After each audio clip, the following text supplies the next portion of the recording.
And we're Okay, we're live. Tuesday, Wednesday. Yesterday, we talked about higher education misery and ledger lines, semitones, chromatic and diatonic. Diatonic intervals, quality and size, chromatic intervals, via numbers, 0 to 11. Major scales, including 2 tetrachords worth of whole halves. And tendency tones, which are fa and ti, or 4 and 7. 4 tends to 3, just like the most powerful thing in tonal music, the 4-3 suspension, yes? 4 to 3. So if that's on the 1 chord, ta-da-da! Checking the red light to prevent disappointment when I could use the analog, couldn't I? All right, so if I have this chord,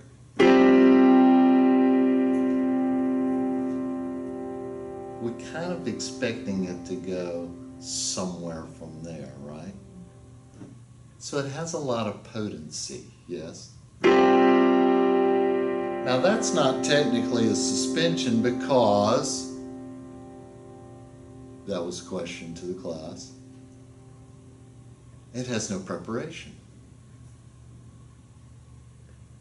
A suspension figure consists of preparation, non-harmonic tone, resolution. So what you actually circle and label S is that non-harmonic tone. Now, you ready for a suspension? Because I am.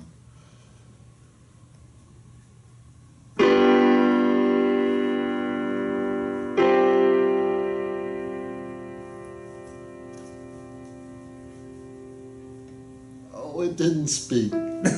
Dr. D has no touch for his digital piano. Got that? Mm-hmm. Now, how else could we think about that?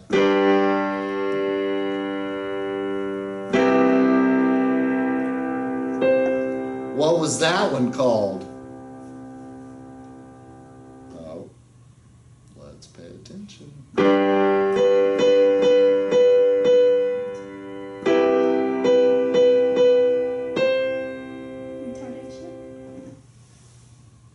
Retardation, yes. An upwardly resolving suspension.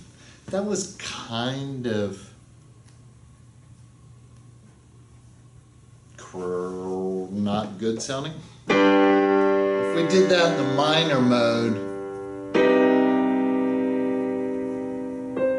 it has a little more impact. Okay, so that's tendency tones in real life action. Now, what is the juiciest of all tonal music chords? I propose the 5-4-2 chord. A 5-7 chord in third inversion, yes, that puts the 7th in the bass. The 7th is the 4th of the scale, yes. Too many numbers. 5-7, that 7th. Root, 3rd, 5th, 7th. I don't know what key I was singing in there, but that's the 7th. That's the 4th degree of the scale in a 5-7 chord, yes? So a 5-4-2 chord puts that in the bass. Because it's so wants to go to first inversion 1. That's why that is the most potent of your tonal music. Tonal music.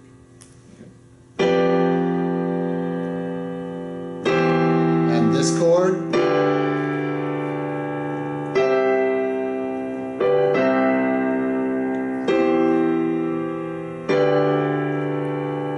Okay, of these three chords,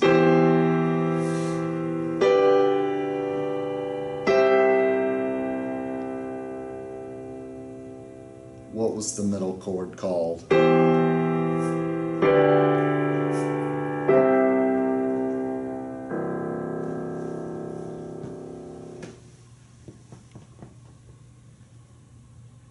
It expanded the first inversion 1 chord to a root position 1 chord, affecting a voice exchange between the outer voices in that case. So it is A/An,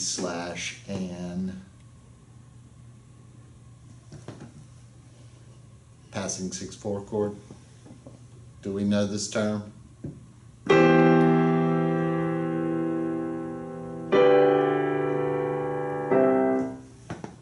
Passing 6/4 chord? Okay. You've heard of that? Okay. Oh, Leanne. Sure.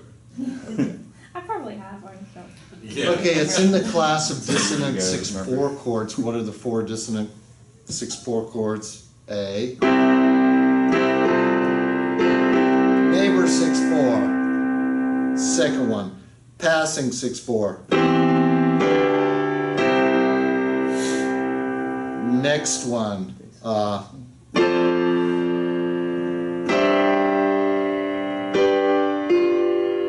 cadential 6/4, and my personal favorite, which is PSB, passing over stationary bass. That's a thing, dissonant 6/4 chords. We'll get to that later today. It was just previewing as a teaser. Wasn't that second year there? Huh? Wasn't that second year, or was that in the first year? It was first year. What was the first one? The A that you said? I hadn't heard of that one either. Neighbor 6/4 Or chord. neighbor 6/4. Uh-huh. We'll discuss 6/4 chords, but you get to 6/4 chords relatively quickly because root position, first inversion, second inversion, there it is. Now, what's the other kind of 6/4 chord?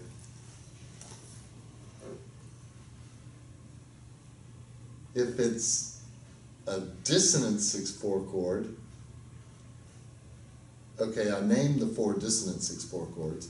What is the other 6/4 chord? Consonant 6/4. Okay, imagine this. Imagine half the music of all centuries. Okay, you got that?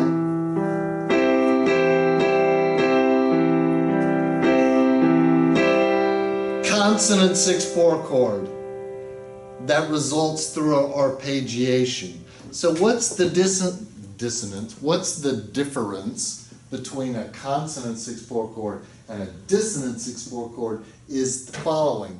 We know what the root is in a consonant 6/4 chord because it's implied. If I'm arpeggiating the bass, it's called bass arpeggiation. We still know that this is the root, yes? But when we have a cadential 6/4 chord, that's the root of that chord, the 4 above the bass. What do we know about fourths above the bass? They are never consonant, always dissonance. So a cadential 6/4 chord resolving to 5 is a chorded out what? It's an elaborated what non-harmonic tone.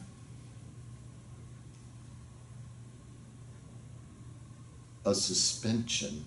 To remember back 6 to 8 minutes ago we discussed the 4/3 suspension. The cadential 6/4 chord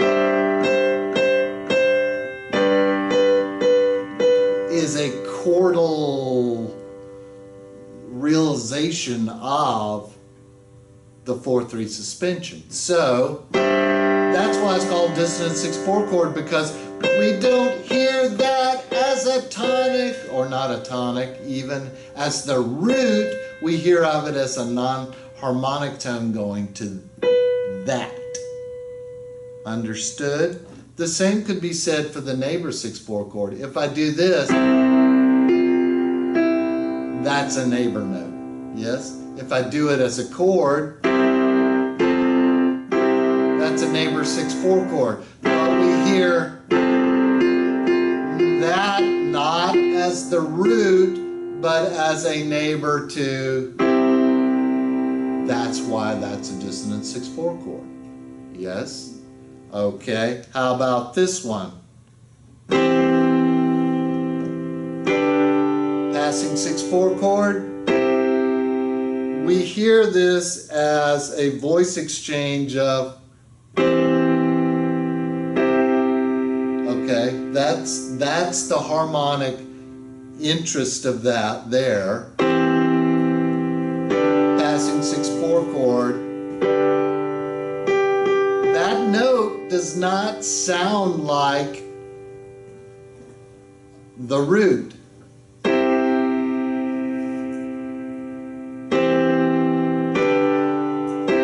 Does that make sense? And then the last one is passing over a stationary bass. What do you think a stationary bass requires? Stationary bass. So I'm playing a 5 chord, passing over a stationary bass. So what did I do there in pedagogical terms? What did I do? What is this? I expanded a root position 5 chord to a 5/7 chord through a stationary bass. Passing over stationary bass 6/4 chord. Now when I do this, there's the leading tone in the key of C, yes? You hear it?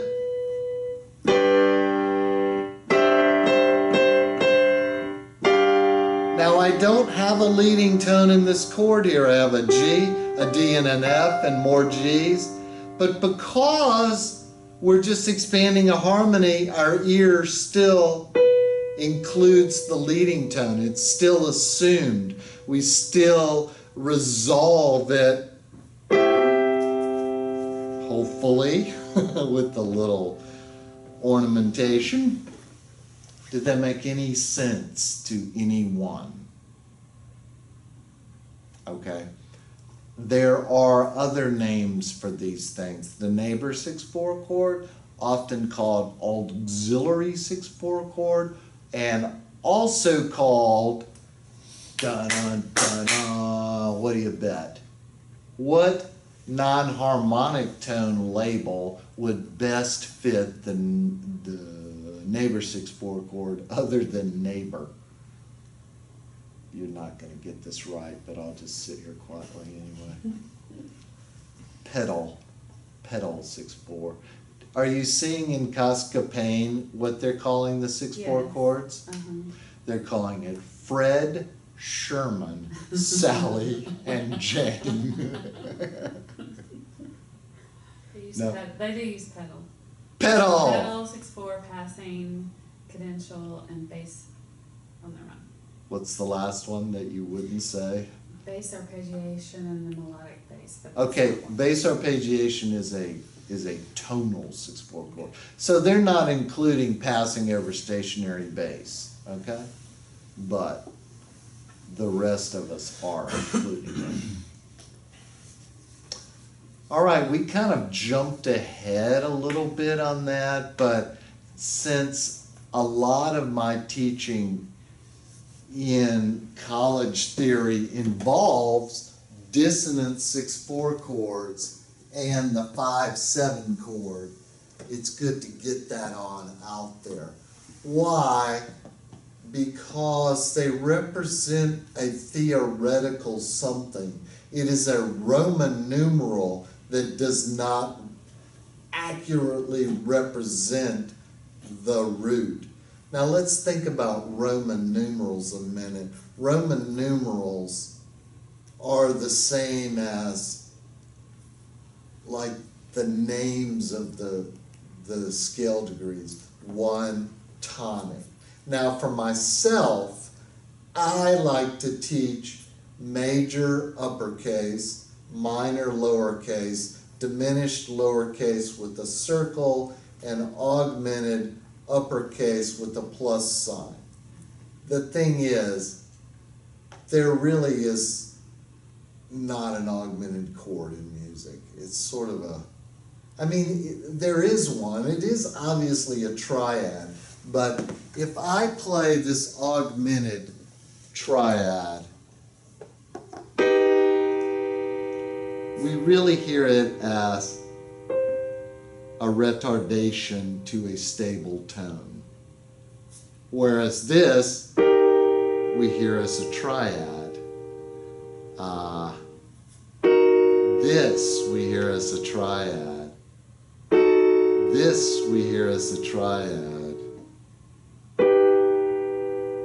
This we've learned to hear it. I've learned to hear it as a triad because I teach theory.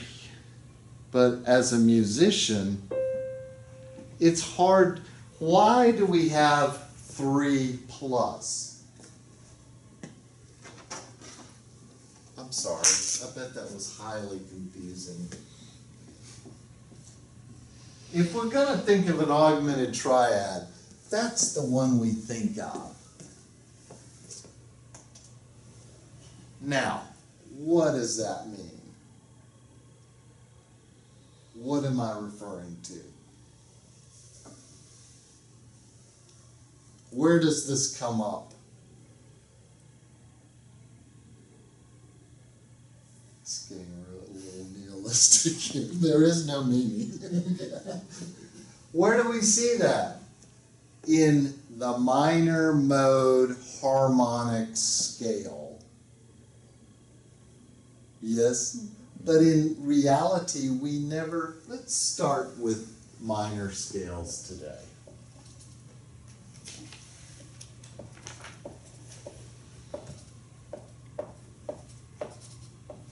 This really annoys me about local piano teachers, by the way, is that they only teach the harmonic minor scale. When I was a boy, we learned them all. Why is that? Is that what they require at contests? Yeah, and that's what, yeah, for district level contests for the theory requirement, it's only the harmonic. And then that's what Dr. Hom requires. He doesn't require the others when we're playing them. Yeah, but I'm not concerned with them. I'm concerned about the local piano teachers. Yes, that's what they're. If I were concerned about Dr. And that's Holm, I would actually say, state level. why are you playing so loud? And the sheets that we print, the theory sheets we print out for district, they're on the state website, so that's a state thing. I don't know where that came from. All right. Because other states have different requirements. Okay, so this is the natural minor scale. And how do we get the natural minor scale? And why does it have 3 flats? Okay, so we all know as musicians the relative major of C minor is E flat major. So if you had an E flat major scale and you started on C and you played to C, that would be the Aeolian mode and it would be the natural minor. Now, the harmonic minor does not exist in nature. It is complete theoretical construct. And it's called harmonic. Harmonic can't be a scale. Harmonic is a vertical, not a horizontal event. So this being the harmonic minor is to just give a leading tone to make it be tonal as opposed to modal music. Okay, so over the time they just started raising that leading tone, but they didn't raise it from here to here. They raised it from here to here. Okay, you see what I'm saying? This is not the way you raise the leading tone. That becomes the melodic minor scale. Now the melodic minor, as you know, includes the descending natural minor scale. All right, think about this for a minute. So if you're ascending from the dominant to the tonic, you raise the 6th and 7th scale degree, because in common practice period music, they did not in a structural way write augmented intervals. Okay, so A flat to B natural wasn't ever gonna happen. Now, did we ever hear that? Yes, but if you think about the music of Bach, where you might hear an augmented interval, it's ornamental. So it's not really structural, it's ornamental. And that's a little finer point. But you could easily take out the part that included the augmented interval, and you would still have basically the same piece.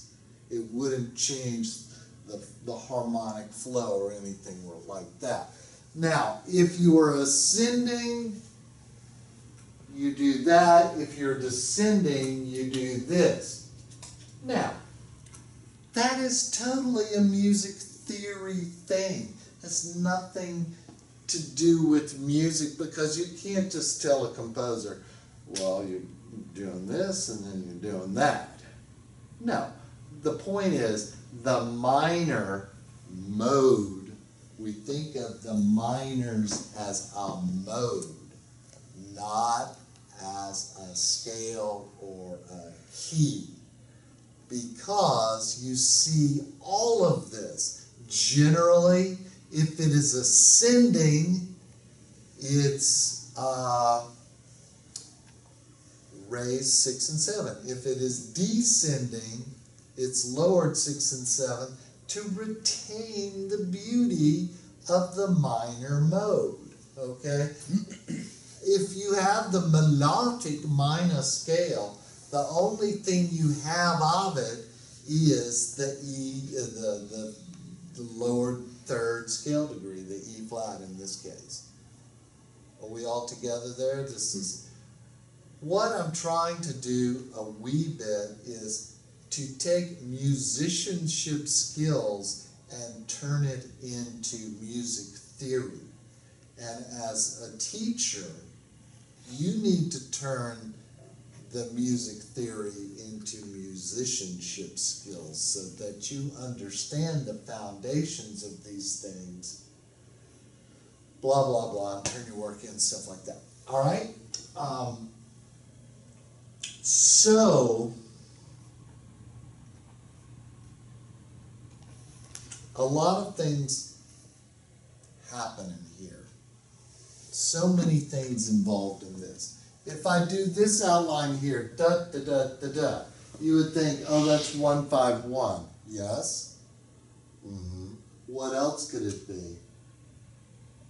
If this is the cadence, if this is some kind of authentic cadence, do we know all our cadences and how to teach them?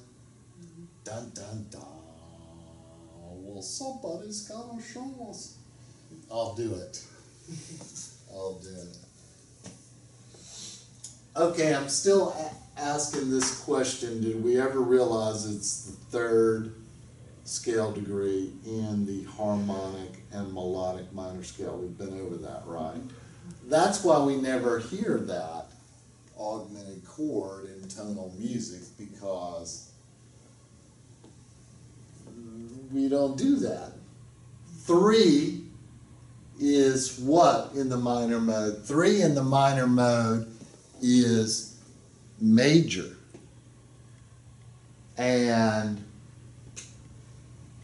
7 has 2 names. We have it like the major scale, leading tone, the leading tone triad. We also have what's called subtonic, which is the natural or lowered, it's not technically lowered, like the B flat triad built on that is called the subtonic. So that's really the only difference in our naming of the scale degrees. Now, how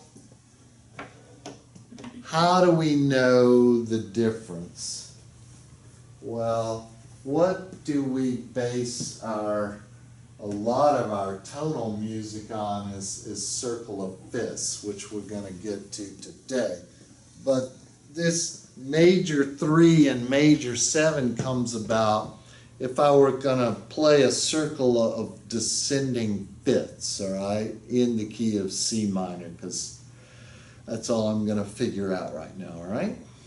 So down a fifth, that's 4. Up a fourth is the same as, that's subtonic, yes? 3, major 3. Now there must be another chord after this, yes? Wrong. Let me play that a little faster.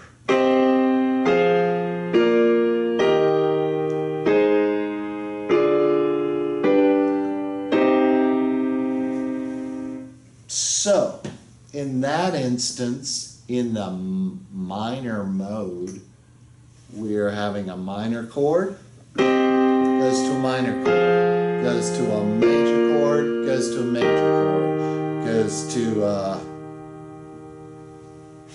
can't remember that voicing when I do that, sorry.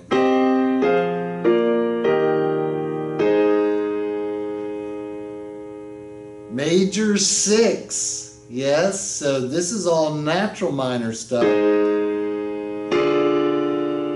Diminished 2. Raised leading tone. Now if I do this, so that's minor, minor, major, major, major, diminished, major, minor. In the major mode, major, major, demented, minor, minor, minor, major, and just for you, major. Okay? So we'll go over the circle of fifths again later today. So we've done the minor mode and the scales. Okay? The next thing in your teaching would be the triads. Now we have to get to all intervals, yes? Interval study, we're going to take a quick break. You don't, not break, but we're taking an oral training break. I'm going to take the note C.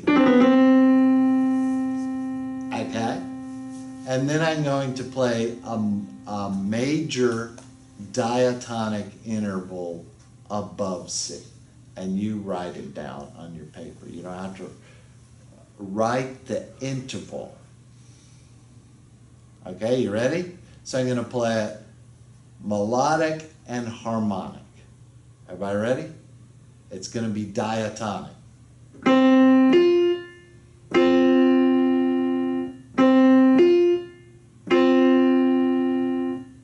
Now, if I were giving a test, that's about how many times I'd play that.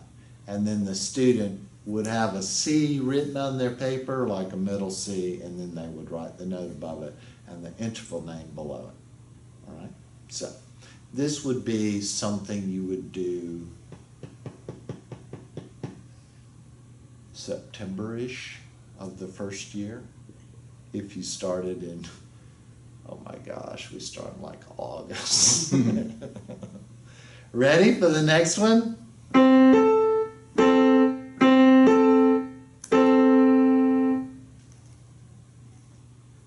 Next one.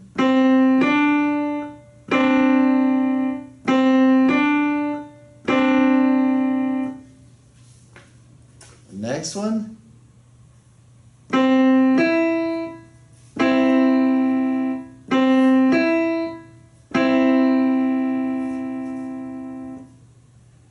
Next one.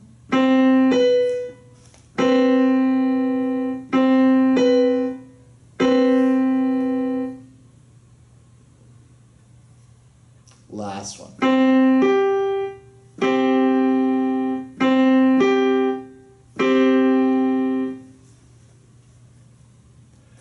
Okay, let's review. Perfect fourth. Major sixth. Some other one. Second.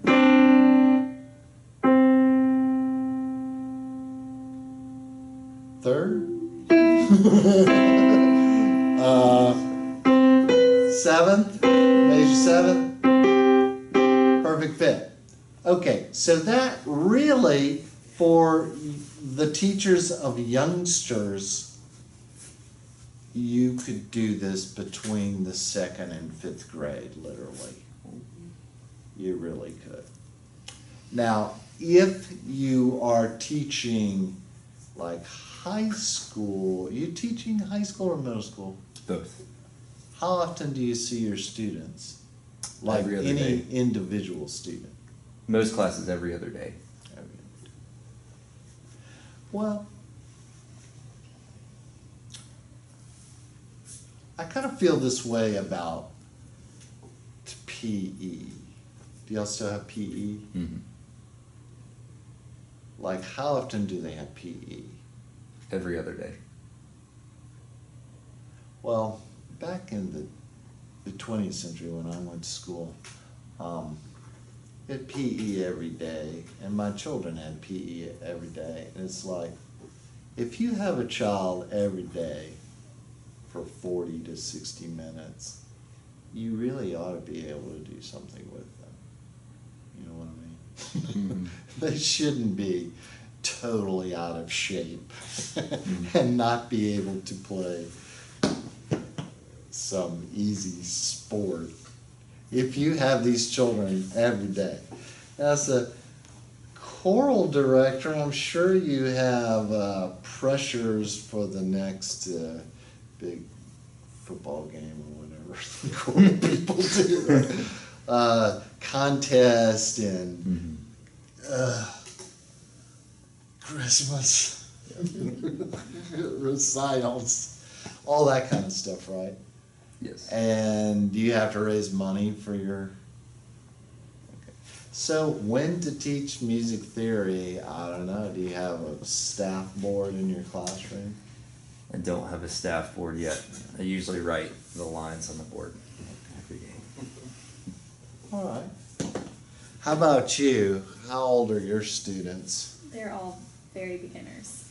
So, I mean, but they definitely do incorporate theory along the way, and it's not. Do you use flashcards? I haven't yet. I want to, definitely. There's something to haven't do.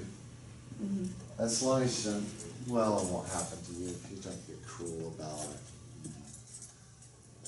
it. Music teachers can get kind of cruel sometimes. How old are your students? I have a mix. I've taught high school, middle school, but I've chorus, but my piano students now range from 5 and 6 that I have retired people as well. Kind of a big mix.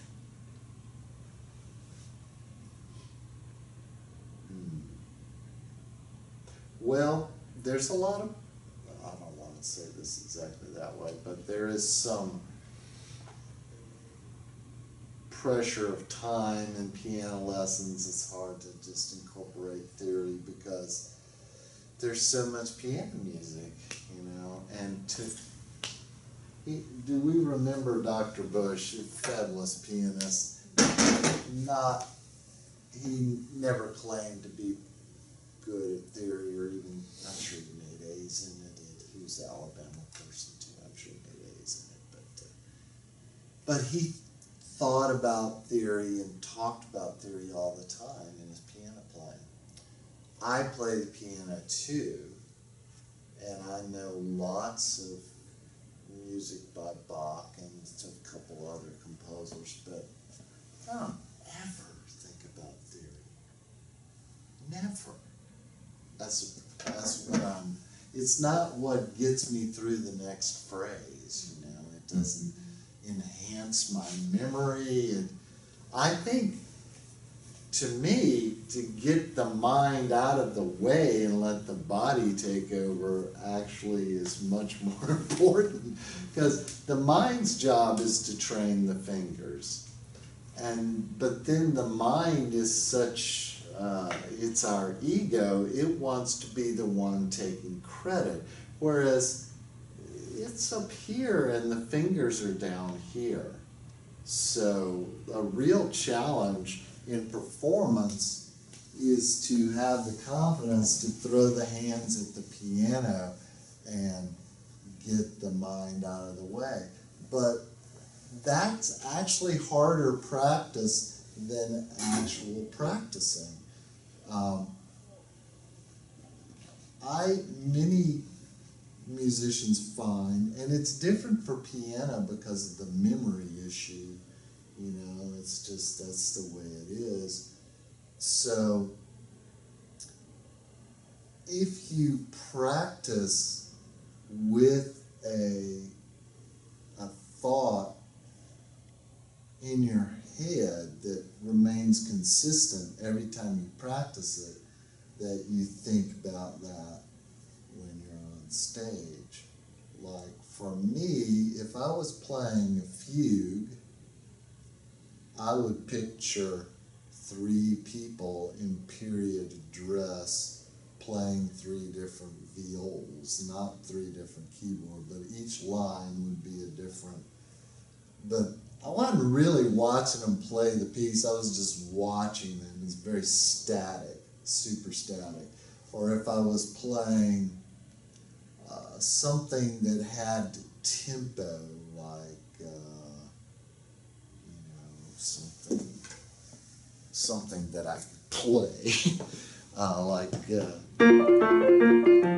Bach prelude in B flat, I would think of myself as a young bird sitting at the top of an evergreen in, say, the California mountains.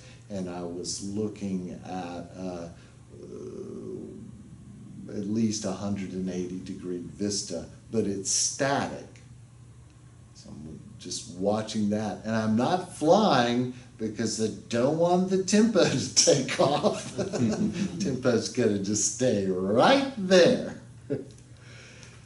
And the other thing that actually got me out of performing was realizing that I had to practice at like 1/4 speed with the metronome over and over and over the week of my recital. And it's like, I don't have this in me for my life.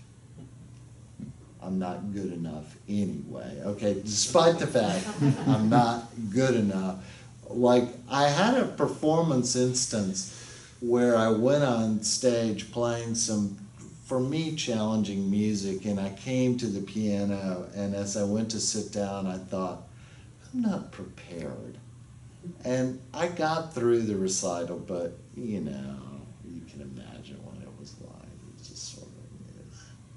So I'm like, I can't have this happen again. So I really worked super hard at that whole mental thing. And I got that from the mental game of tennis. Do you know that book?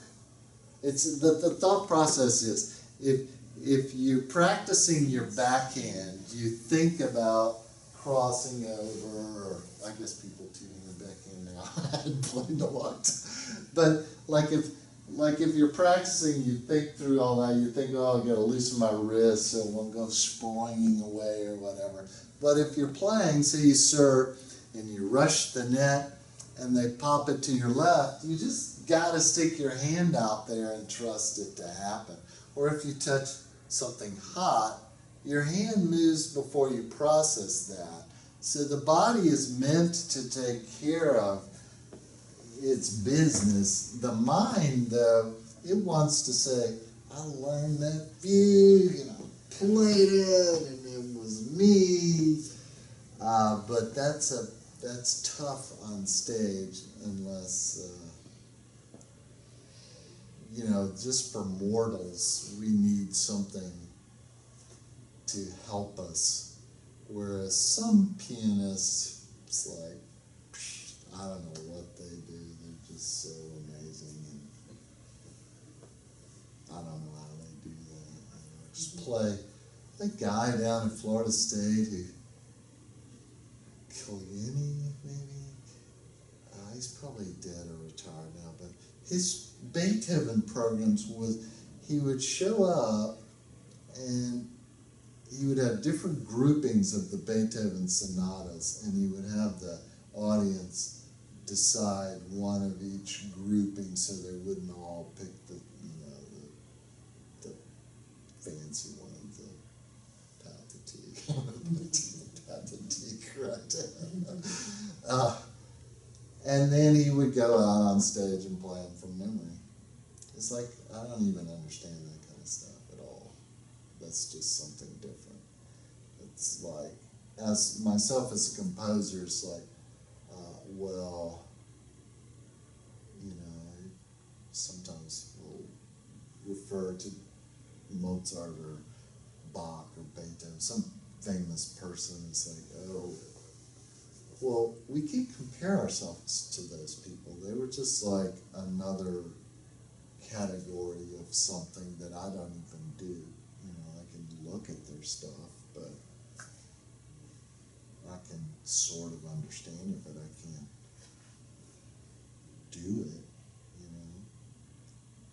Like, if I were to take us and teach us how to write Palestrina style, 16th century imitative counterpoint, we could sound like Palestrina for 16 or more measures.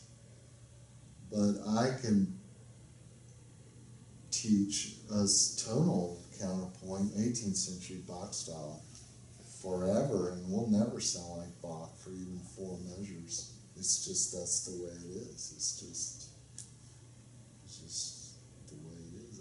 I've taken advanced counterpoint, but still don't sound like Bach. Anyway, off the subject. Ding, ding, ding, ding, ding, the bell is rung. Take a few minute break and